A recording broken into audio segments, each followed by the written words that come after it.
LearningFinger.com.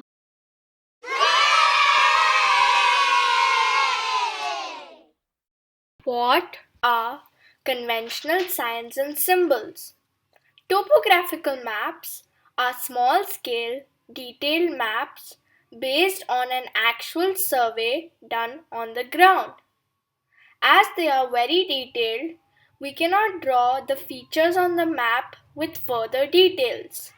That is why we have convenient symbols to represent certain elements on the map.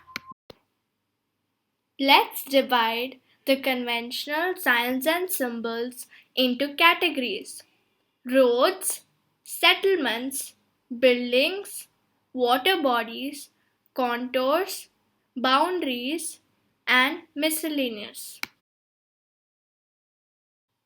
The first category that we are going to learn about is roads. A metal road is a road that is starred and furnished. It is depicted with two parallel lines. If required, a milestone can also be added. An unmetalled road is depicted with two broken lines, as it is not fully made. A footpath and a backtrack are both depicted with a red dotted line, except that a backtrack has an X mark. A footpath is planned to be made, but a backtrack is made by constant use of a particular path by humans or animals. A cart track is made either especially for carts or it is made by the constant use of a road by carts.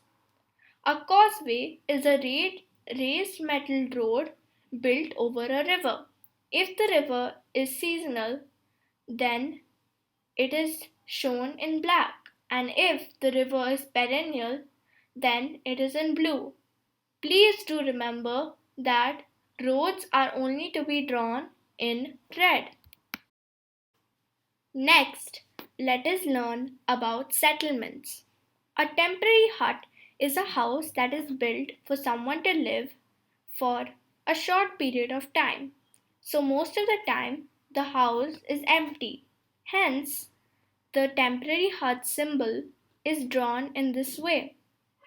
A permanent hut is where someone stays for a long period of time. So, most of the time, the house is full. A deserted town is a town where no one lives anymore. So it is marked as an X. A linear settlement is usually built around a road. It is not a large settlement. It usually consists of restaurants, car repair shops, etc. to provide for people traveling on the road. A scattered settlement is usually present in a remote area. It is a very small cluster of houses. A nuclear settlement mostly has a big cluster of houses and it is well connected with roads and the railway. Once again, please remember to use only red for settlements. Let's try to identify the types of settlement that we have learned on this map. There are lots of permanent huts in this map which are shown with red filled squares. For example, this and this. And there are few temporary huts shown with red empty squares like these. The first settlement we find is called Malgaon, and there is a relatively big cluster of permanent and temporary huts here. An annual fair is also conducted here in March. It is also connected with several roads passing through. Therefore, we can conclude that it is a nuclear settlement.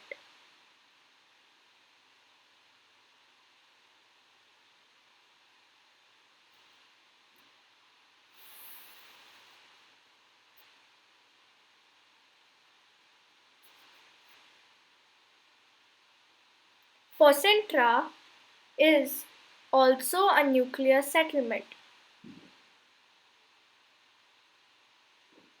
It also has a small outgrowth of linear settlements.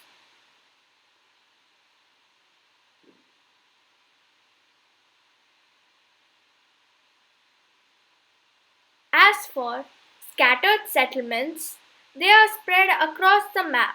For example, here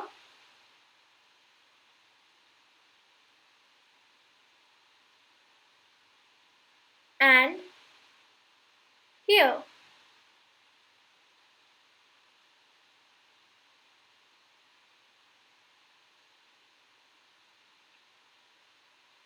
Now let us learn about some assorted common buildings. They can be divided into red and black as per their colors. The symbol for forts is a simplified version of the top view of an actual fort. So to draw it, visualize a fort with 4 pillars and draw a simplified version of its aerial view. The symbol for temples is a simplified drawing of how most temples look like. The same can be said of the symbol for mosques. The symbol for churches is based on a religious Christian symbol. The symbol for lighthouse is a simplified sketch of the same. The small lines differentiate the symbol for lighthouse from other symbols. The masonry dam is made of cement and other such materials. Hence, it is colored in red. Most of the symbols in black are initials of their names, so they are very easy to remember. The symbol for earthen dam is simpler than the symbol for masonry dam as it is less modern than the other dam. A lime kiln is basically two concentric circles.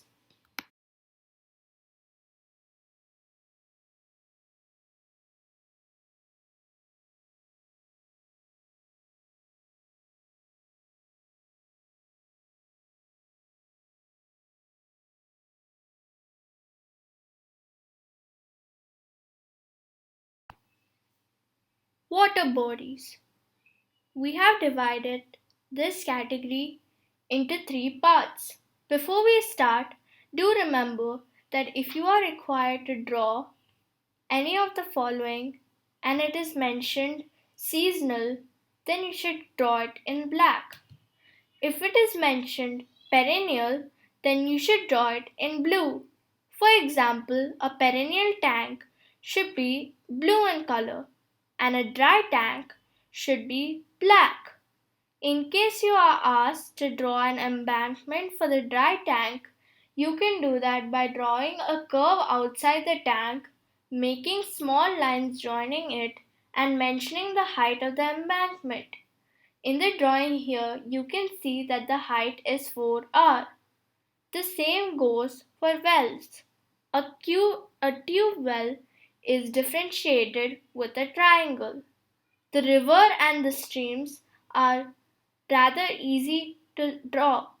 You should just remember to picturize them in your mind and then draw them.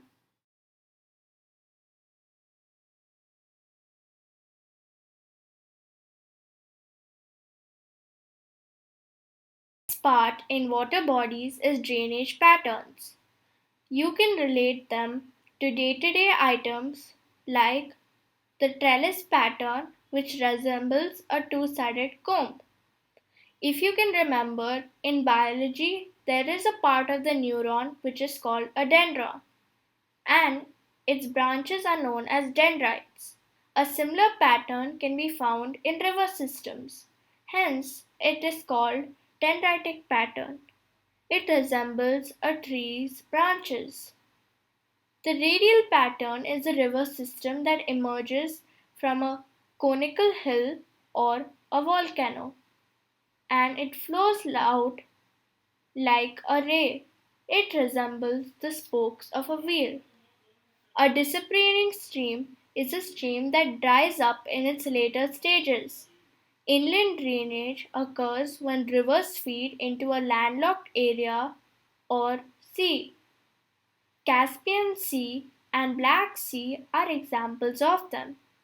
Please remember to draw the direction of the current for radial and indent drainage.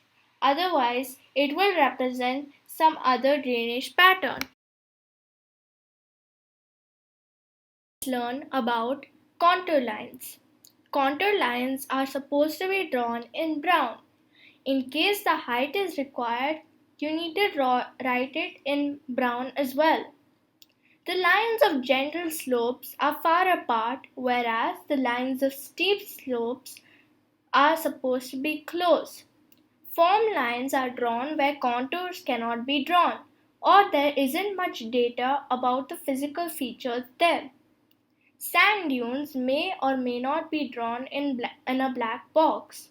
If you are drawing it on a map, there is no need for the black box. But if you are drawing it on an answer paper, you should draw the box. Now let's talk about boundaries and other assorted conventional signs and symbols. Boundaries should be in black color. You may ask, what is the difference between tehsil boundary, forest boundary, and the telegraph line? In tehsil boundary, the dots are relatively close to each other. In forest boundary, there is a gap between every two dots. In telegraph line, the dots are relatively far apart. Another point is that you should write the number of the surveyed tree. Now that we have learned some conventional signs and symbols, let us apply our knowledge and interpret this topographical map.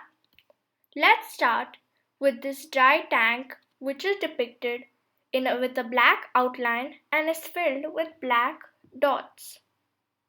Sometimes metal and unmetalled roads are depicted with one line instead of two parallel lines to save space on the map. This is an unmetalled road. It is depicted in a red broken line.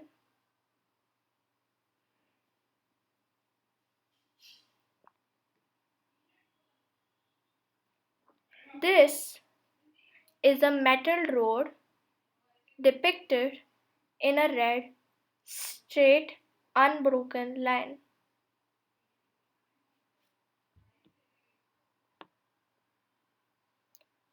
There is a perennial well here. We can understand that it is perennial as it is depicted in blue. As you can see, there are many contours present in this area. They are depicted in brown. This area is chiefly fed with seasonal rivers, as most of the rivers are depicted in black.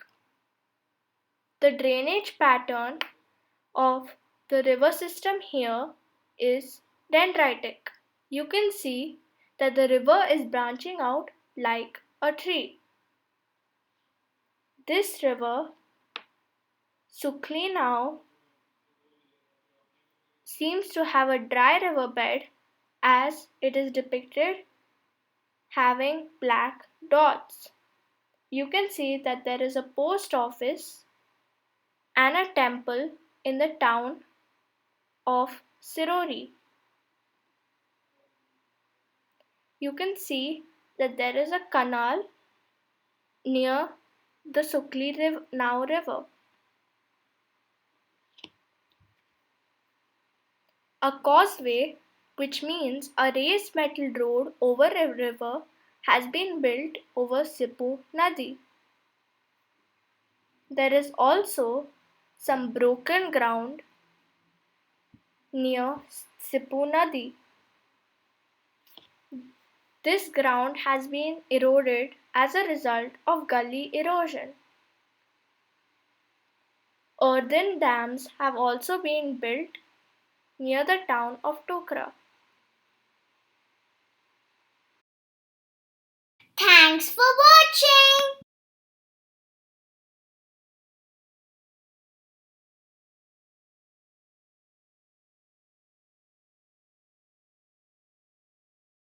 Please do subscribe, like